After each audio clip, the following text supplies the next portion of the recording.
Brasília. Saúde. Oferecimento Hospital Anchieta. Confiança de geração para geração. E a gente vai conversar agora com o Dr. Rodrigo Carvalho, que é médico urologista, para bater um papo sobre cálculo renal. Doutor Rodrigo, muito bom dia, tudo bem? Bom dia Bruno, bom dia Carolina, bom dia a todos os ouvintes, obrigado. Olá, bom dia doutor Rodrigo, a gente que agradece a sua participação. Bom dia. Doutor Rodrigo, eu confesso que eu tenho um certo pavor dos cálculos renais.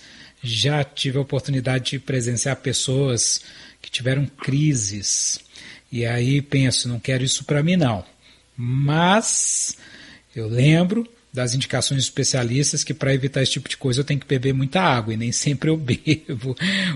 Essa é a melhor forma de se precaver? Bom, Bruno, na verdade é mesmo.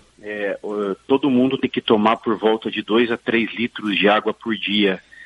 E é difícil você lembrar de beber água no dia a dia corrido, no trabalho, então tem que virar um hábito. Então eu sempre recomendo para os pacientes ou usar um dos aplicativos que lembram as pessoas de tomar água, ou tomar bastante água algumas vezes ao dia, tomar 400, 500 ml de água 4, 5 vezes ao dia para conseguir atingir esse volume, que é um volume aumentado, muito grande. No começo é mais difícil, mas depois a pessoa se habitua a tomar água, e é muito importante fazer isso. Agora, é um tipo de problema que ocorre só para pessoas que têm uma baixa ingesta de água, ou tem algum outro fator que pode contribuir para isso? Mesmo a pessoa que consome a quantidade indicada de água pode ter cálculo renal? Na verdade, Bruno, 1 em cada 10 pessoas sofre de um problema de cálculo renal. Então, uma incidência alta. E quais são as causas principais? Tem um fator genético, que é um fator importante, baixa ingesta de água, consumo de muito sal e proteína de origem animal, é uma coisa importante que acontece, e atividade física, a pessoa com aumento de peso e falta de atividade física pode levar à formação de cálculos renais, entre vários outros fatores, mas esses são os mais importantes e os mais tratáveis, né? Você consegue evitar esses cálculos dessa maneira. É mais frequente em homens ou em mulheres, doutor? É mais frequente em homens, na idade por volta dos 30 aos 40 anos, mas a incidência em mulheres tem aumentado hoje bem com o passar dos anos. Agora, em quais situações a gente vê que o indivíduo sofre com aquelas crises que inclusive exigem uma internação, em que a pessoa vá com urgência para o hospital? E em quais outras situações esses cálculos são até expelidos de forma orgânica? Na verdade, essa é uma avaliação que deve ser feita por um urologista. Quem tem cálculo é um paciente que tem que ir regularmente no urologista, pelo menos uma vez ao ano, para avaliar o tamanho dos cálculos, a anatomia do paciente, se ele está fazendo, ingerindo água, diminuindo o consumo de sal e de proteína, para você ver se é um cálculo pequeno, que tem uma tendência a sair, ou se é um cálculo grande, que às vezes, mesmo o paciente não tendo sintoma nenhum, ele vai ter repercussão no rim e repercussão na função renal. Então é uma coisa que tem que ser acompanhado mesmo no paciente assintomático, com o urologista, entendeu? Entendi. E como é que a gente descobre qual que é o tipo de exame que deve ser feito? Na verdade, o exame a ser feito é um exame de imagem, um ultrassom ou padrão ouro, que é uma tomografia de abdômen sem contraste. São esses exames que vão avaliar se tem cálculos, onde eles estão localizados, o tamanho deles, a quantidade de cálculo, e baseado nisso a gente vai conduzir, fazer uma avaliação e fazer um tratamento do quadro. E as pessoas precisam se submeter ao exame de quanto em quanto tempo que é o indicado, doutor, a partir de qual idade? Na verdade, os pacientes que têm cálculo, a gente faz um controle anual. Uma vez por ano, pede um ultrassom, ou se achar mais prudente, fazer uma avaliação mais minuciosa, uma tomografia sem contraste. E todo mundo tem que fazer um controle com o médico. Então, esse ultrassom, a gente acaba usando ele de uma maneira de rotina nos pacientes após os 40 anos que vão no urologista para fazer segmento. Doutor Rodrigo, o senhor está falando os pacientes que têm cálculo. Então, uma vez apresentada essa pedra no rim, né? Esse paciente precisa ser monitorado sempre, porque a possibilidade de calcificar de novo existe, é constante. Exatamente. A chance de ter outra pedra em 10 anos é 50%. Então, metade dos pacientes vai ter outra pedra em 10 anos. Então, por isso que é muito importante estar fazendo o segmento e estar fazendo essas medidas de prevenção para evitar a formação de novas pedras. Mas o segmento é muito importante, que a taxa é alta. Tem uma pergunta aqui que sempre surge, e hoje veio pelo ouvinte, o José Maria. Ele está falando, doutor, o chá de quebra-pedra funciona? Então, José Maria, o chá de quebra-pedra não tem comprovação científica. O que acontece é, como a gente orienta a tomar 2, 3 litros d'água, a pessoa acaba tomando 2, 3 litros de chá de quebra-pedra e ajudando. Mas o importante mesmo é a água.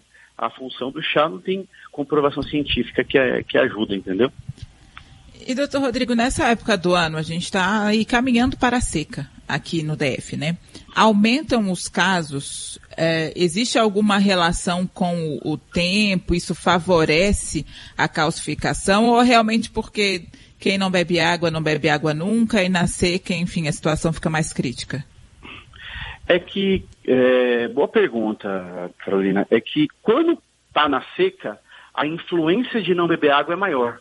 Então a pessoa transpira mais, ela perde mais água por outras maneiras, então como ela não toma água, isso acaba tendo uma maior concentração na urina e formando mais cálculo. Tem uma influência direta. Por isso que as pessoas têm que tomar mais água na seca. Tem que tomar água, na verdade, o controle é o aspecto da urina. Se a urina tiver incolor e transparente, com aspecto de água, ela está bebendo água suficiente. É isso que influencia.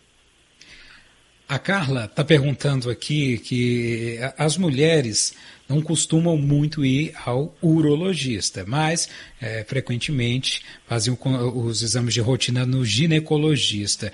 Ela quer saber se o próprio ginecologista pode ou acaba ou deve indicar esses exames de imagem para detectar o cálculo renal. E a outra coisa é se há alguma evidência, algum sinal que o corpo pode dar de que há ali um cálculo. O exame de screening, o exame de rastreamento que a gente costuma usar no paciente assintomático sem história é o ultrassom de abdômen total, ultrassom de rins e vias urinárias, que vai fazer uma avaliação, ver se tem algum cálculo. De uma maneira geral, o ginecologista, quando faz uma triagem adequada, acaba pedindo. Mas ela pode acompanhar com o urologista também, que isso a gente vai ser investigado mais a fundo.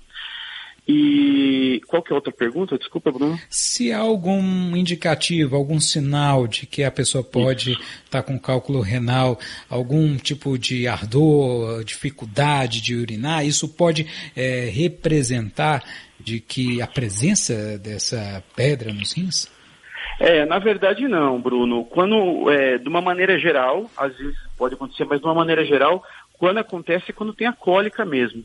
Quando a pessoa tem a cólica por uma obstrução do cálculo do trato urinário e a pessoa tem aquela cólica intensa que às vezes precisa ir para o hospital, precisa fazer um tratamento mais intenso do quadro.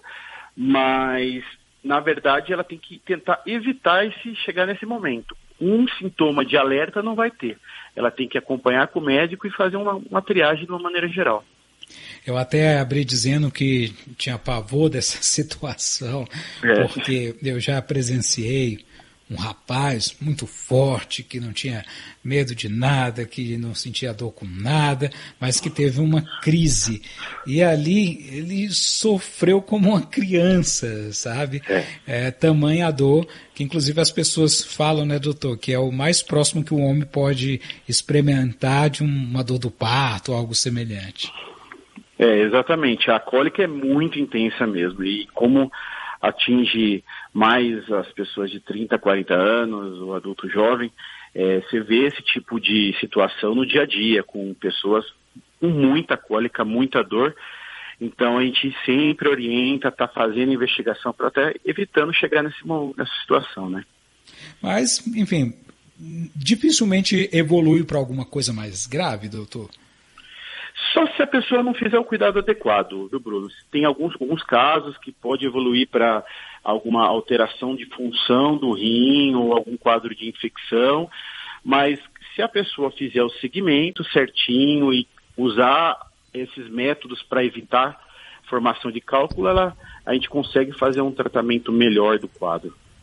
E, doutor Rodrigo, para expelir a pedrinha, né, dependendo do tamanho, lógico, se for possível expelir, existe alguma diferença entre o aparelho urinário do homem e da mulher? É mais fácil para o homem expelir do que para a mulher ou não tem nada a ver? Na verdade, quando os cálculos eles obstruem, de uma maneira geral, eles obstruem no ureter, que é o canal que liga o rim até a bexiga, que a priori é semelhante do homem e da mulher. Então, de uma maneira geral, eles tendem a ser uma eliminação parecida. E, doutor, quando detectado, há o diagnóstico de que aquele cálculo deve ser retirado. Como é esse procedimento? Hoje em dia, com a tecnologia, a gente tem um procedimento bem simples, que é a ureteroscopia. Então, a gente entra com um aparelho endoscópico pelo canal da urina e vai lá e vaporiza o cálculo com laser ou retira ele para desobstruir o trato urinário, que é o mais importante na situação. Um procedimento que hoje é relativamente tranquilo. O Maciel Costa mandou um e-mail aqui para perguntar o seguinte, eu não sei se eu entendi muito bem, mas vou tentar entender. Ele está perguntando, pessoas que tiveram Covid, tem alguma relação depois com o comprometimento dos rins? Eu não sei se ele está perguntando diretamente se pessoa que teve Covid pode ter mais sujeita no futuro a cálculo renal, ou se é a própria relação da Covid com o comprometimento dos rins, que a gente vê, né, doutor, nos relatos de intensivistas, que inclusive há equipamentos de diálise dentro dos equipamentos de UTI, né? Exato. Pelo Covid, hoje a gente está sendo investigado o papel do Covid na insuficiência renal aguda, né? Que o pessoal está tratando nos UTIs. Mas, de uma maneira geral, com relação a cálculo, o que a gente tem visto é que paciente que acaba consumindo muita vitamina para tentar tratar isso, vitamina C, vitamina D em excesso, pode ter uma tendência à formação de cálculos. Então, por isso que isso tem que ser sempre acompanhado pelo médico. Eu gostaria de agradecer aqui a participação hoje do Dr. Rodrigo Carvalho, que é médico urologista, tirando as dúvidas sobre cálculo renal. Meu caro, muito obrigado pela participação. Bom trabalho e até a próxima. Obrigado, Bruno. Obrigado, Carolina. Até a próxima. Um abraço.